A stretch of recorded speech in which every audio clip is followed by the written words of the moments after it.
पुरी सहर गुंडीचा बिहार ठारे Narasingha youth association पक्षरु दिवारात्र क्रिकेट टूर्नामेंट अनुष्ठित हो जाइछि।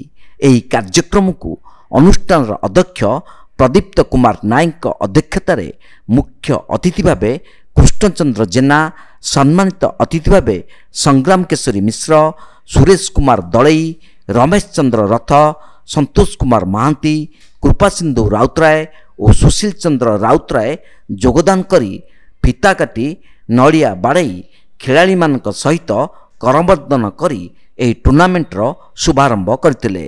एही टूर्नामेंट रे प्रथम मैच यूनिक स्टार और लकी 11 मध्य अनुष्ठित होइतिला। अति सुंदर फील्डिंग करछन्ते फाइल लेग अंचल चिकुंकर द्वितीय बॉल गति रक्षणात्मक ढंग रे खेली नै जंती कार्तिक, किंतु केनसी रन नै टीम पई कि ताको खाता रे केनसी रन बारने।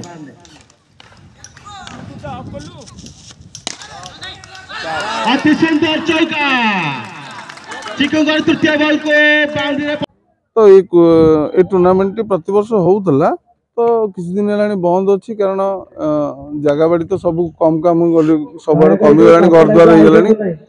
तो सेटा आम नेशनल हाईवे करूँ गजपति नगर टी कर 2 वर्ष कंटिन्यू, किंतु सेठी किसी प्रॉब्लम आसला, तो से बाध्य होगी बंद कलु। तो यहाँ गोटे चली जिते दिन महापुर ये घर द्वार न करेंगे से दिन पर्यटन ये मैच हम प्रत्येक वर्ष। ये लोकल टीम 2 जन बर्तमान आज गोटे साक्ष्यपाल आरी गोटे अनुष्ठान भितर चलती टूर्नामेंट एना आरंभ हम। तो ये दीर्घ 8, 9, 10 धरिक कार्यक्रम हम, 10 तारिख फाइनल कार्यक्रम हम।